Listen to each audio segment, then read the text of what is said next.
Bonsoir à tous, j'espère que vous allez excellemment bien. Épisode numéro 4 de Kinishiwa Tokyo. Je n'arrive toujours pas à le dire, mais ça me fait marrer. Épisode numéro 4 avec beaucoup de choses à voir sur cet épisode numéro 4 de Konishiwa Tokyo. On va parler des Français, première médaille. On parlera également des gros résultats de la journée, notamment de la course de cyclisme. Mais il y aura également d'autres résultats sport par sport. On va essayer de parler d'un maximum de sport. Et puis on parlera du programme de demain, notamment le programme des Français avec les heures de passage de tous les concurrents. On commence tout de suite par le bilan des Français, le bilan des Bleus, bilan global, et puis ensuite on va faire discipline par discipline. On parlera pas que des Français, mais voilà, ça va être plus simple pour moi, c'est une question d'organisation. Avant tout, n'hésitez pas à vous abonner à la chaîne, n'hésitez pas à réagir dans les commentaires, n'hésitez pas à mettre un pouce bleu, n'hésitez pas à partager la vidéo si vous pensez qu'elle peut intéresser votre entourage. Et dans les abonnements, n'hésitez pas également à mettre la petite cloche, comme ça vous êtes au courant des dernières vidéos qui sortent sur la chaîne, notamment des vidéos sur d'autres disciplines, notamment la F1. Là, il y a une vidéo sur la F1 qui doit sortir. Je ne sais pas si ça va sortir avant cette vidéo-là ou après cette vidéo-là, parce qu'elle est uploadée, mais je n'ai pas encore mis les tags notamment. On commence tout de suite par le bilan des Bleus. Bilan des Bleus aujourd'hui, ça aurait pu être pire, ça aurait pu être beaucoup mieux, ça aurait pu être pire. On a quand même une médaille ce soir, médaille de bronze en judo avec Mekedze, j'ai du mal à le dire, parce que voilà, en judo dans les petites catégories. Première journée avec une médaille, il faut revenir quasiment de tête au JO 2004 Athènes, où il y avait une médaille en judo également. Dans les petites catégories, mais c'était une femme qui avait remporté la médaille, je ne sais plus qui, Jeux Athènes judo. France. Est-ce que ça va me retrouver quelque chose? C'était une médaille d'argent. Ça c'est sûr, et c'était en judo. C'était Frédéric Jossinet, voilà, à Athènes, le souvenir qui revient. C'est les premiers jeux d'été que j'ai vus, Athènes 2004, ouais, vous voyez, c'est mes 5e. Anniversaire, nom de Dieu. Donc pour revenir, on a eu des premières journées parfois beaucoup plus compliquées que celle-là. Je rappelle qu'à Rio, on avait mis 4 jours avant d'avoir les premières médailles. C'était l'équitation, c'était le mardi. Que à Londres, on avait également un petit peu galéré les premiers jours et à Pékin. Donc là déjà, du côté du judo, c'est lancé. On a eu beaucoup plus de difficultés dans d'autres disciplines, notamment l'escrime, éliminé au premier tour, notamment le tennis, avec la défaite de Nicolas Mahut, donc ça aurait pu être beaucoup mieux. Et c'est des bons... Enfin voilà, notamment Mahut, c'était une médaille sur laquelle on comptait. Donc forcément, pour ceux qui ont prévu 11 ou 12 médailles, ça va être un petit peu plus compliqué désormais. Mais demain, on a un beau calendrier et puis une première journée de Jeux Olympiques. Il n'y a pas forcément 150 médailles non plus qui sont distribuées. Donc il faut toujours faire attention de ce côté-là. Mais voilà, c'est une journée qui aurait pu être mieux, qui aurait pu être pire. Coup-ci, coup-ça, bof, bof. Enfin voilà, vous prenez le qualificatif que vous voulez.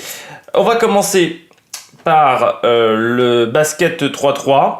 C'est dans l'ordre, hein, je me suis pas embêté, hein, c'est dans l'ordre où c'est indiqué du côté du classement olympique. Du côté du basket 3-3, on va parler déjà des Françaises. Les Françaises avaient 2 matchs aujourd'hui, un match face aux États-Unis et un match face à l'Italie.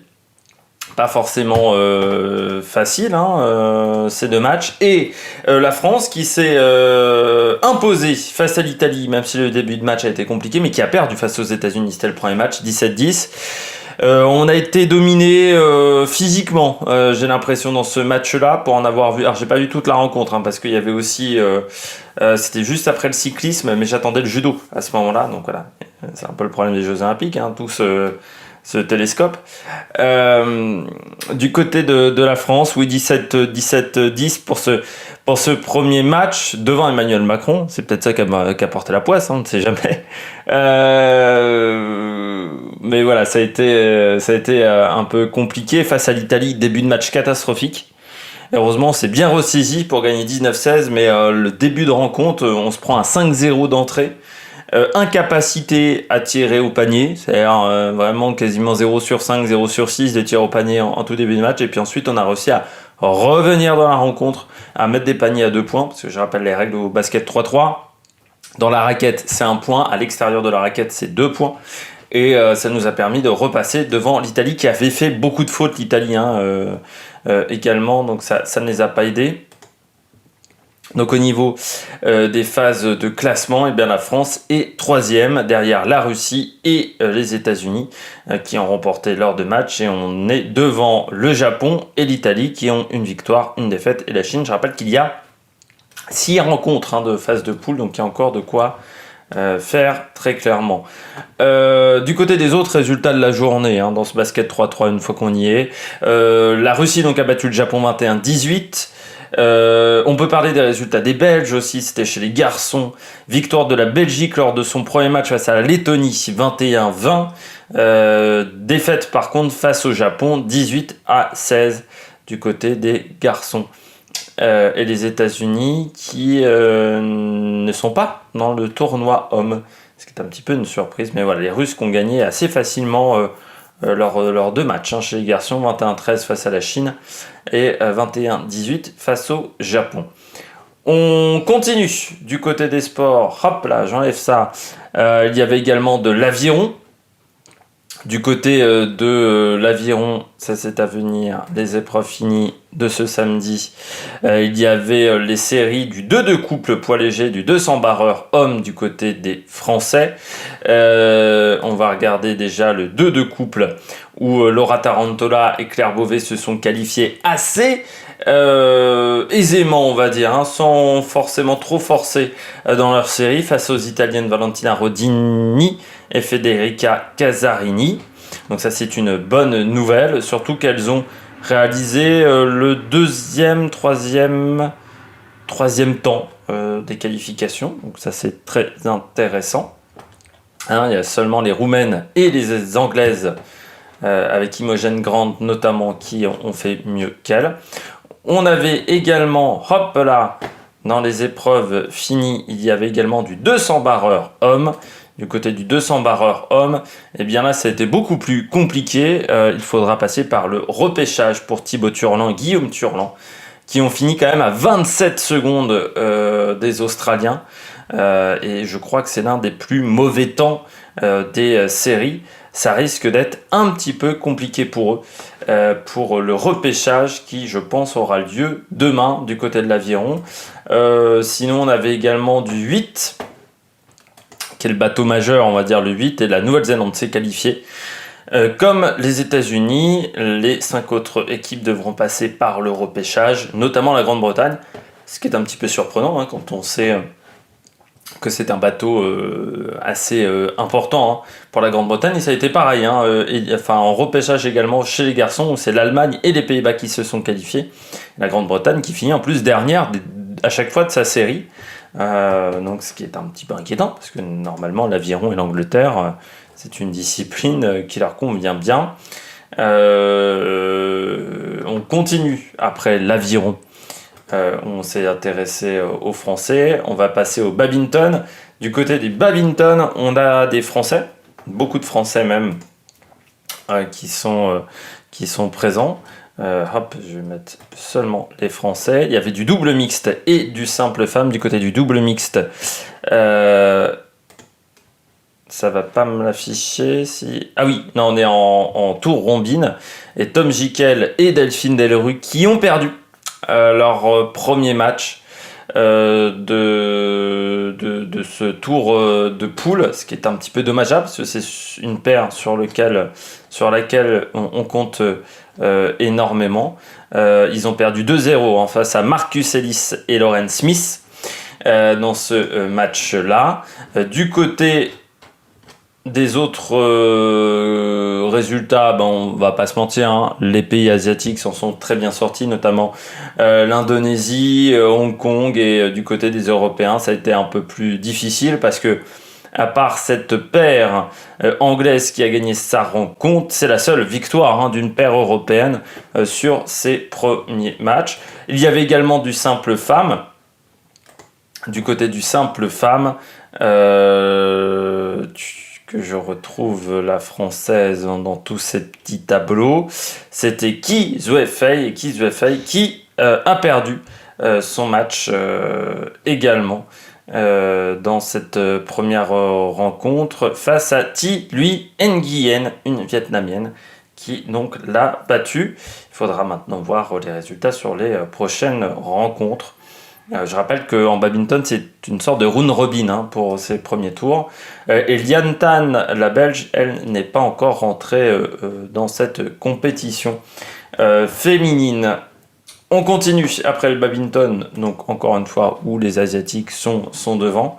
Il n'y a pas eu de match hyper serré. Il y a eu quelques matchs un peu tendus, mais sinon ça s'est plutôt bien passé dans l'ensemble. Le baseball, là il n'y a pas d'équipe française, c'est toujours le tour préliminaire du softball et le Canada a battu l'Australie 7-1. Les États-Unis qui ont battu le Mexique 2-0 et du côté du Japon, nouvelle victoire face à l'Italie 5-0. Je rappelle, le Japon est très fort dans le softball. J'ai déjà dit plein de fois, je crois, ça en plus. Donc là, j'enlève le badminton. Donc le baseball, c'est fait. Hop, je continue avec la boxe. Et du côté de la boxe, on avait des Français qui combattaient aujourd'hui. Un Français, c'était du côté des poids plumes hommes en 16e de finale. Et ça s'est pas très bien passé pour notre Français qui a été éliminé dès ce premier match. Ça m'affiche bien entendu pas le résultat, c'est toujours la magie. Dès ce 16e de finale, défaite de notre Français Samuel Christouri au point 3-2 face à un Américain, Duke Ragan. Et donc Samuel Christouri éliminé dès son entrée en liste des 16e de finale. Ça, c'est un petit peu triste. On continue après la boxe avec l'escrime. Du côté de l'escrime, ça s'est pas très bien passé du côté des Français, éliminés dès le premier tour du côté de l'escrime en 16e de finale. D'un côté comme de l'autre, ça n'a pas matché pour nos Français. Coraline Vitalis du côté de l'épée femme qui a été éliminée assez facilement par une Estonienne, Julia Beljaveva 15-5. Du côté de cette arme, c'est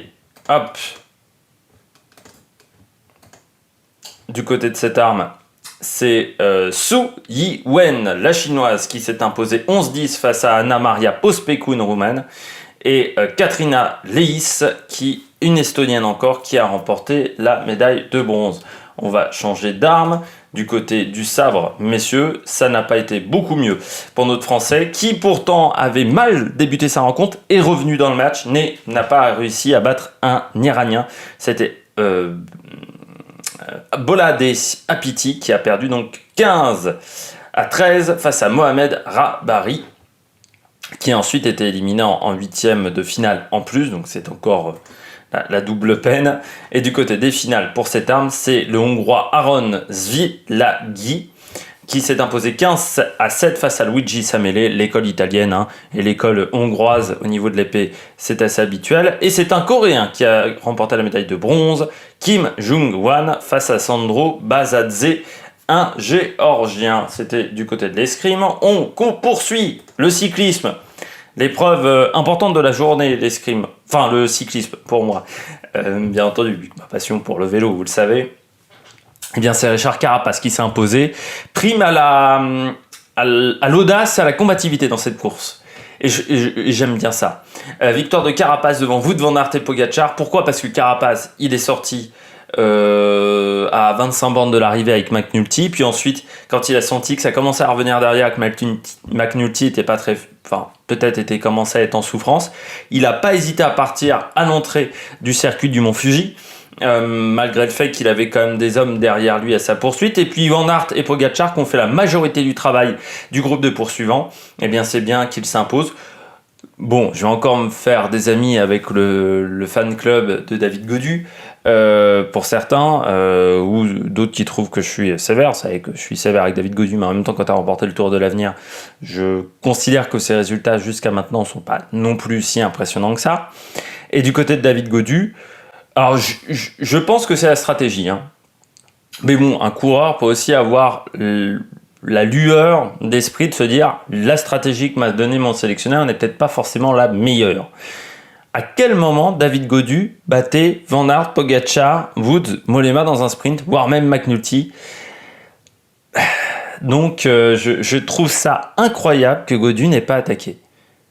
Il a fait la course pour finir 7ème. Je trouve ça assez extraordinaire. Je ne sais pas si c'est la stratégie de Vauclair ou...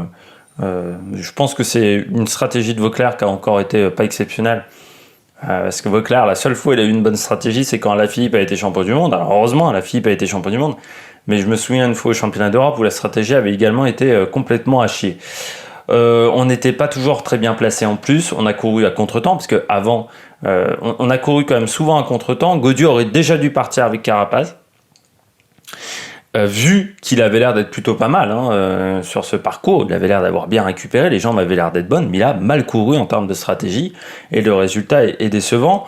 Du côté de Guillaume Martin, là par contre les jambes étaient un peu moins bonnes, il finit 27ème, il n'a jamais vraiment été dans le coup, un parcours qui a été extrêmement difficile, 85 coureurs à l'arrivée, avec des Nibali également, l'équipe d'Espagne décimée, l'Italie aussi ça n'a pas été beaucoup mieux.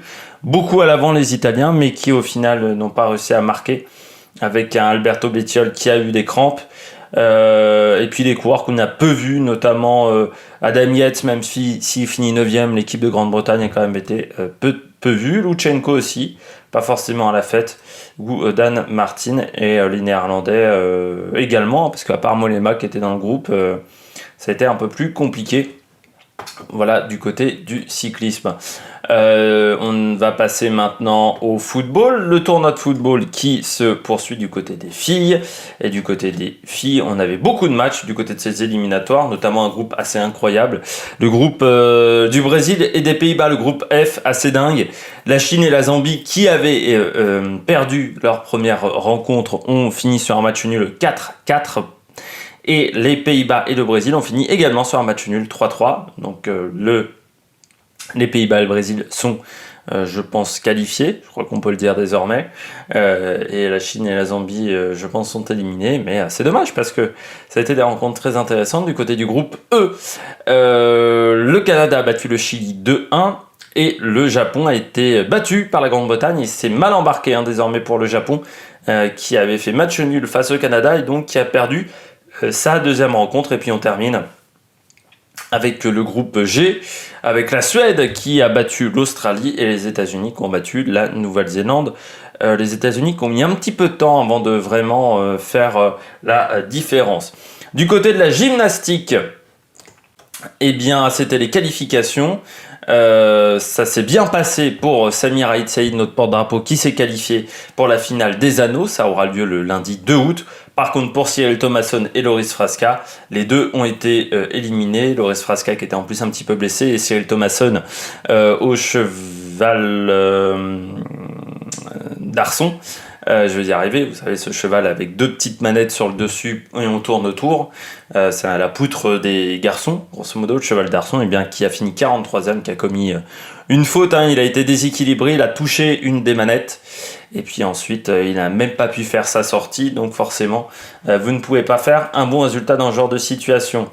On continue, il y avait de l'haltérophilie aujourd'hui en moins de 49 kg et c'est une chinoise qui a remporté la médaille avec Wu Zihui devant Mirabai Chanu Sekom, une indienne, et une indonésienne, Windy Kantika Esai. Je rappelle quand même que Wu Zihui, qui fait donc moins de 49 kg, a porté 210 kg, c'est-à-dire quasiment, même 4 fois son poids, ce qui est assez exceptionnel. Du côté de la France, on avait une Française, Anaïs Michel, qui a fini 7ème avec 177 kg. Je rappelle qu'il y avait l'épreuve de l'arraché et l'épreuve de l'épaulé jeté. On avait également de la natation, et du côté de la natation, on avait des Français, notamment Léon Marchand, qui s'est qualifié en finale du 400 mètres. Très belle performance du côté du 400 mètres 4 nages. En plus, il y aura peut-être une chance de médaille pour Léon Marchand parce que ça aura lieu cette nuit du côté de Léon Marchand parce que très clairement, il y a très peu d'écart entre les différents concurrents. Du côté de Marie Wattel, elle ira également en demi du 100 mètres papillon. Elle s'est quand même pas mal employée, Marie Wattel. Pour aller en finale, ça ne sera peut-être pas forcément très facile. Par contre, le relais 4x100 féminin a été éliminé. 5e de sa série, ça ne suffisait pas. Les 8 premières étaient sélectionnées pour les finales. Et il en manquait au niveau du chrono. Donc ni qualifié à la place, ni qualifié au temps. C'est dommage pour les Françaises Charlotte Bonnet, Margot Favre, Anouchka Martin et Beryl Gastaldello. Et puis Fantine Lofras, le Safre également éliminé en 400 mètres 4 nages, là encore. Elle était loin de son record et il aurait fallu qu'elle améliore son record, donc c'est un petit peu compliqué. Théo Bussière également éliminé sur 100 mètres brasse, 5e seulement de sa série. C'est dommage pour du côté de Théo Bussière, c'est qu'il a vraiment mal fini sur les 10-15 derniers mètres de sa course, ça a été un petit peu compliqué. Et David Aubry éliminé également sur le 400 nage libre. Il a fini très loin de son record personnel, mais David Aubry, c'est un petit peu compliqué depuis quelques temps. Il a fini en 55-01 avec le 28e chrono. Et comme on prenait seulement les 8 premiers, on était très très loin du compte. On continue du côté du tennis. Ça a été compliqué le tennis. Je vous parlais donc de la défaite de Mahut et Herbert. Ça, c'était aujourd'hui, c'était du côté des Français. Hop, que je retrouve tout ça. Du côté du tennis, parce qu'on m'a éliminé pas mal de choses. Hop, du côté du tennis, je vais le retrouver parce qu'en plus j'ai oublié pas mal des disciplines, je suis en train de m'apercevoir. Donc ça a été compliqué pour les Français, Mahut et Herbert battus par Murray Salisbury. Très facilement, 6-3, 6-2 en 1 heure. Ils n'ont quasiment pas existé dans le match. Hugo Humbert, par contre, est passé 7-6, 6-1 face à Pablo Andouillard.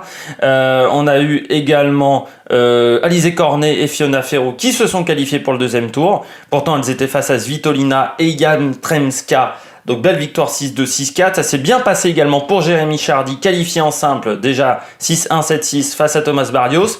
Qualifié également en double avec Gaël Monfils dans un match en 3-7 face à Bublik et Golubev. Gilles Simon, lui, a été éliminé face à Gerasimov en 3-7 en 2h30 de match.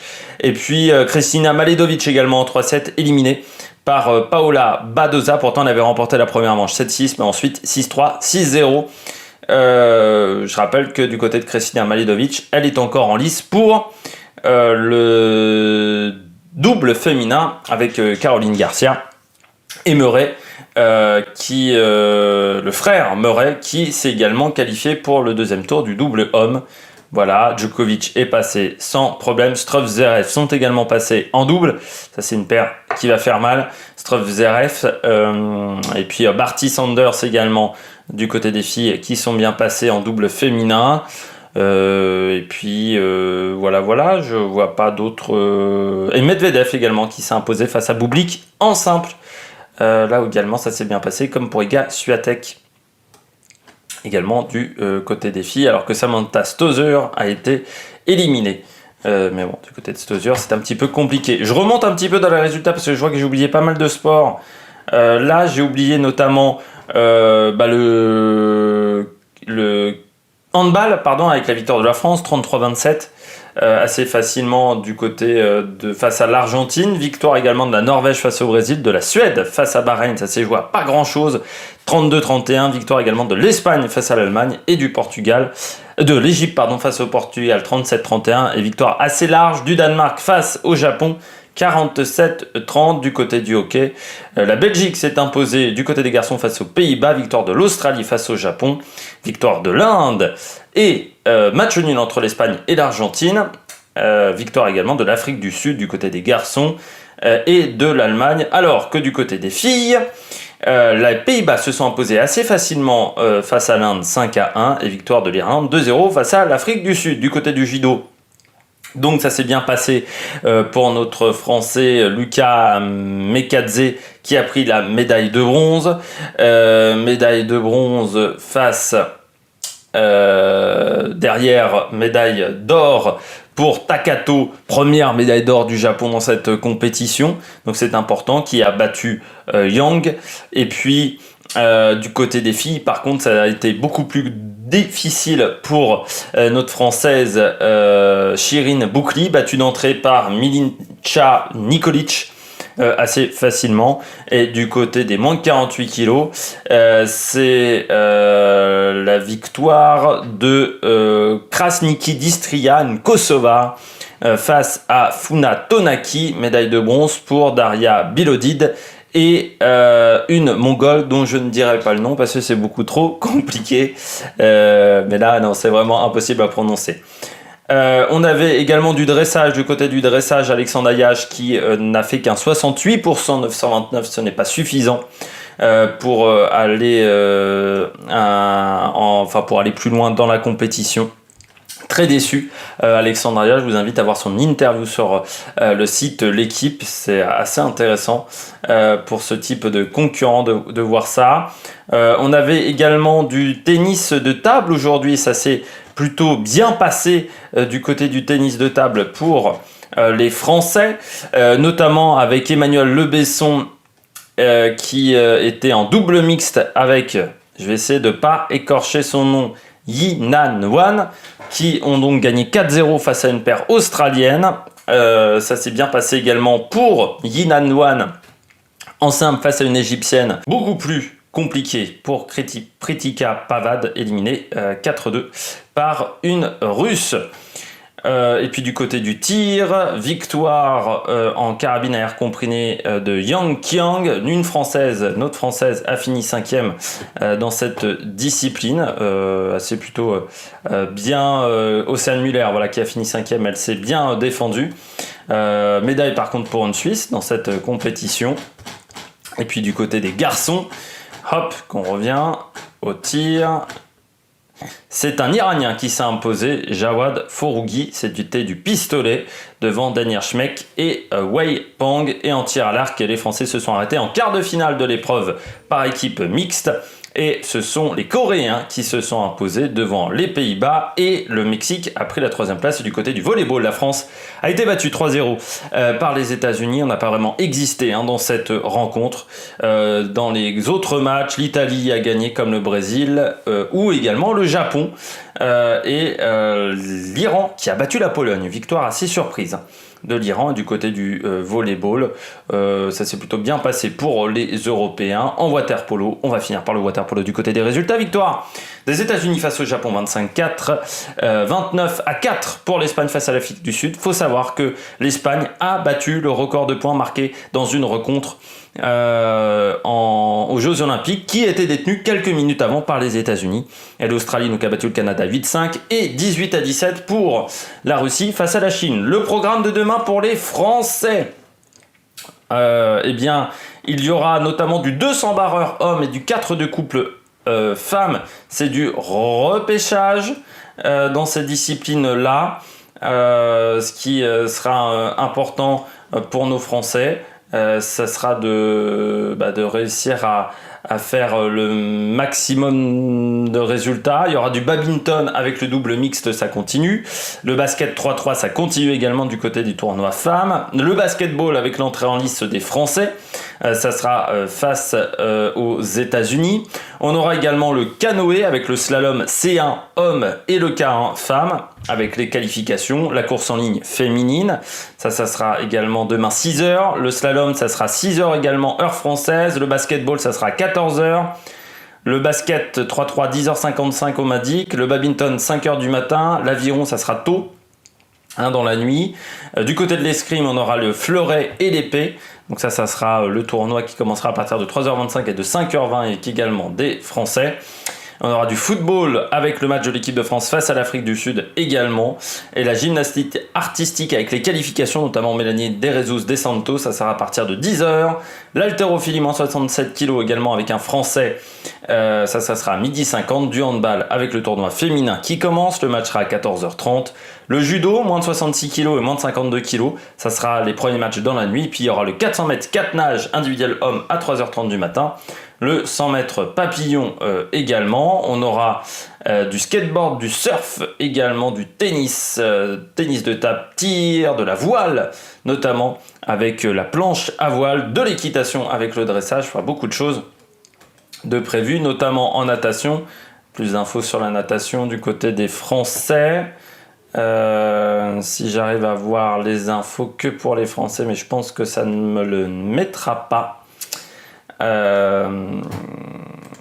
Non, ça va pas me le mettre correctement. Donc voilà, il y aura du 100 mètres papillon. On aura également du... non, ça c'est ce qui s'est passé aujourd'hui, jour 2. Voilà, en plus ça ne met pas les bonnes infos. On aura les finales du 404 nage, du 400 nage libre, du 404 nage femme, du relais 4x100 également féminin, et puis des demi-finales notamment du 100 mètres papillon femme avec Marie Boitel. Ça sera aux alentours de 3h40. Je rappelle que les finales ont lieu le matin à cause des Américains qui ont les droits sur les Jeux Olympiques au niveau de la télé. J'espère que vous avez aimé cette vidéo. Si vous avez aimé cette vidéo, n'hésitez pas à réagir dans les commentaires, n'hésitez pas à vous abonner à la chaîne, n'hésitez pas à mettre un pouce bleu, et puis nous on se retrouve pour de nouvelles aventures sur la Méric Production. Ciao ciao.